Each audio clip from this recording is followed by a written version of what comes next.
Alléluia Production vous présente la prière de la mi-journée.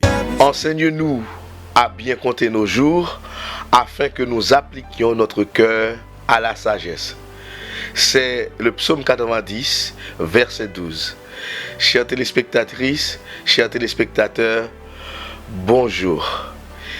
Nous sommes une nouvelle fois dans notre émission de la prière de midi, la prière de la mi-journée. Nous voulons vous parler du temps qui passe aujourd'hui et nous allons prier par rapport au temps qui passe. C'est la fin de l'année 2017 et vous êtes déjà dans les fêtes, tout le monde est dans les fêtes, la tête dans les fêtes, des achats dans les magasins, les commerçants se frottent les mains, on dit bonne fête de fin d'année et bientôt bonne année 2018. Le temps qui passe, c'est quelque chose qui compte pour un être humain. Parce que sous le soleil, nous voyons le temps qui passe. Un homme naît, il grandit, et puis après, il vieillit, et puis après, il meurt. C'est la vanité des choses dont parle notamment l'Ecclésiaste. Le temps qui passe, parce qu'il y a des phases dans la vie. Des phases, même dans ce que nous devons accomplir à un certain âge. Généralement, on va à l'école et puis après on travaille et puis après on acquiert telle ou telle situation, etc. Le temps qui passe compte pour l'homme. Une jeune femme va considérer à tel âge je vais me marier, à tel âge j'aurai des enfants et à tel âge j'aurai une maison. C'est le temps qui passe. Et quand la séquence ne se déroule pas de cette façon, il y a un problème. Les gens peuvent être frustrés et embêtés. À la fin de l'année, là, et pour la nouvelle année, beaucoup de gens vont prendre des résolutions. Ah, les fameuses résolutions. Cette année, l'année prochaine, je vais faire ci. En 2018, je vais faire ça. Je vais réussir à faire ci, à faire ça. Le temps qui passe compte. Ici dans ce psaume, nous voyons ce psalmiste qui dit « Enseigne-nous à bien compter nos jours ». Quelquefois, il faut avoir un tableau de bord sous les yeux, devant les yeux, pour savoir où on en est. Comme quand nous sommes en voiture, et voilà, et nous pouvons savoir à quel kilométrage on roule, et avoir des informations sur le niveau d'huile, le niveau d'essence, etc. Est-ce qu'on a mis le clignotant ou pas? Est-ce qu'on a mis les phares ou pas? Un tableau de bord. Et le psalmiste ici demande à avoir sous ses yeux un tableau de bord parce que nous avons tous un temps qui nous est imparti sur la terre. Et dans ce temps qui nous est imparti, on connaît, on sait le début, on sait à quel moment, oui, on est arrivé au monde, mais on ne sait pas et à quel moment on va le quitter, encore moins de quelle manière. Je voudrais, chères téléspectatrices, chers téléspectateurs, vous interpeller par rapport à ce temps qui passe. Vous dire ceci, nous sommes en réalité des êtres éternels. Il est vrai que sous le soleil, le corps est soumis à des contingences matérielles tout à fait humain, au sens du corps, au sens du matériel, comme je le disais. Mais en réalité, vous qui me regardez, qui que vous soyez, vous êtes éternel. Vous n'êtes peut-être pas immortel, mais vous êtes éternel. Parce que l'esprit que nous avons en nous, le souffle ne s'éteint jamais. L'esprit que nous avons en nous, la Bible dit, il retourne à Dieu et l'esprit en réalité ne meurt jamais. La question c'est pour vous, dans quelles conditions vous allez vivre cette éternité une fois que le corps sera trop fatigué ou trop abîmé d'une façon ou d'une autre pour que vous continuez à y demeurer. C'est toute la question pour vous et moi. Maintenant, je vous dis, il y a beaucoup de choses que vous envisagez de faire, mais n'est-ce pas aussi le temps ou le moment de penser à votre éternité? Parce que vous ne savez ni le jour ni l'heure où vous quitterez ce monde? N'est-ce pas le temps de faire un check-up, de faire le bilan de votre vie, de savoir est-ce que vous êtes en paix? Mais la vérité, c'est que votre éternité compte tellement pour Dieu qu'il a sacrifié son fils, qu'il a livré son fils à la mort, pour que son fils a payé le poids de vos péchés à votre place. La seule chose pour vous maintenant, c'est tout simplement de vous mettre sous son autorité, d'accepter ses enseignements, de lire la Bible et de faire ce que la Bible vous dit de faire. C'est exactement ce qu'il faut faire. Et à ce sujet, n'hésitez pas à nous appeler. Nous pourrons vous aider. Qui que vous soyez, quel que soit le péché, le parcours, le passé, le sang de Christ efface tout. Je voudrais revenir sur les propos que j'ai eus au début de l'émission. Je voudrais vous inviter à prier. Je souhaite prier avec vous. Par l'entremise de cet écran, vous avez l'opportunité de faire la paix avec Dieu. Vous avez l'opportunité d'écouter Dieu. Vous avez l'opportunité de le rencontrer spirituellement.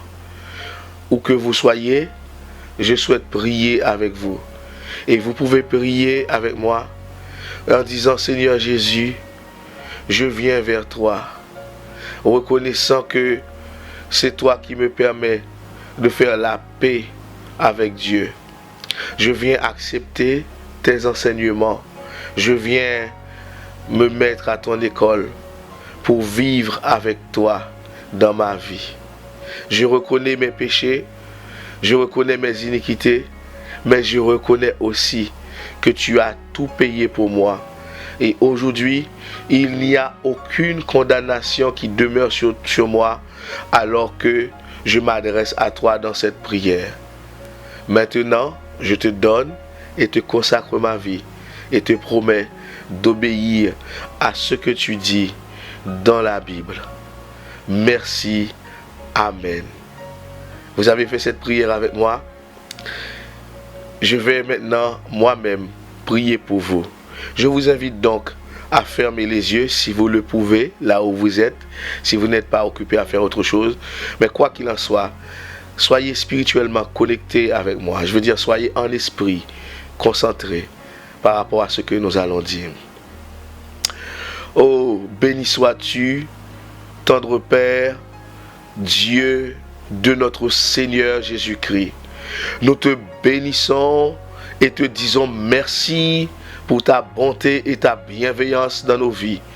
Nous te bénissons et te disons merci pour cette opportunité que tu nous donnes en ce midi de pouvoir nous adresser à toi, d'être là, et nous savons que tu es là pour nous écouter, parce que tu es un Dieu fidèle, tu es un Dieu bon, tu es un Dieu juste, tu es un Dieu d'amour. Nous savons que tu nous aimes et que tu aimes chaque téléspectateur, chaque téléspectatrice qui me regarde par le truchement de cet écran.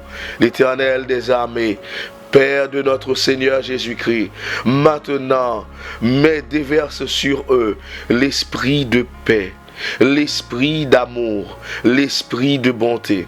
Maintenant, Seigneur Dieu Tout-Puissant, apporte la paix à quelqu'un qui est tourmenté. Apporte la paix là où il y a de l'inquiétude. Apporte la paix là où il y a, Seigneur Dieu Tout-Puissant, du chagrin.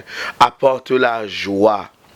Maintenant, en ce midi, Seigneur Dieu Tout-Puissant, quelles que soient les circonstances et les situations, viens au secours de tes enfants, viens au secours de tes filles, viens au secours de tes fils. Parce que tu es un bon Dieu, parce que tu es grand, parce que tu es merveilleux, parce que tu es amour. Je veux te prier en faveur de Marie-Louise. Je veux te prier en faveur de cette jeune femme qui demande la prière, Dieu Tout-Puissant. Je te demande de la bénir et de venir à son secours. Dieu des cieux, je te prie en faveur de Jean-Jacques. Jean-Jacques qui a besoin de toi. Jean-Jacques, Seigneur Dieu Tout-Puissant, qui a besoin de son secours. Maintenant, Seigneur, peu importe où il est maintenant, je te demande de la toucher. Dieu Tout-Puissant, je te prie en faveur de Solange, Dieu des cieux. Solange qui a besoin de secours, qui a besoin, Seigneur, que tu finisses, que tu termines dans sa vie ce que tu as commencé, les délivrances que tu lui as déjà accordées. Oh Dieu des cieux, je te prie maintenant pour chacun de tes fils, chacun de tes filles. Dieu Tout-Puissant, je te prie pour Berlide, je te prie pour Gérard, je te prie, l'Éternel des armées, pour Yoline, Dieu des cieux. Maintenant, roi de l'univers, je te demande de les toucher. Alors que nous sommes là en ce midi, Seigneur Dieu des cieux. Je te prie en faveur de toute personne qui peut être couchée à la maison et qui est malade. Dieu des cieux, viens, accorde-leur ta grâce, ta bonté et ta bénédiction. Interviens puissamment dans leur vie, Seigneur Dieu Tout-Puissant. Maintenant, Seigneur, je te prie d'intervenir et d'agir en ce midi. Oui, Seigneur, alors que l'heure passe et que la journée continue, je t'invite, Seigneur, à les accompagner tout le reste de la journée. Et Dieu Tout-Puissant, que tu puisses les bénir abondamment selon ta richesse et avec gloire. Au nom puissant de Jésus, je te prie ainsi. Amen. N'hésitez pas, chers téléspectateurs, chères téléspectatrices, à aller sur notre site internet www.ricardomatalbert.org et puis ou nous suivre sur Facebook et les réseaux sociaux. Si vous avez besoin que nous prions pour vous aussi dans la prière de midi, n'hésitez pas à nous envoyer un SMS à ce seul et unique numéro, le 06 59 54 04 78, celui qui s'affiche là à l'écran, 06 59 54 04 78. Précisez-nous vos sujets de prière. Vraiment, que le Seigneur vous bénisse. Alléluia Production vous a présenté la prière de la mi-journée.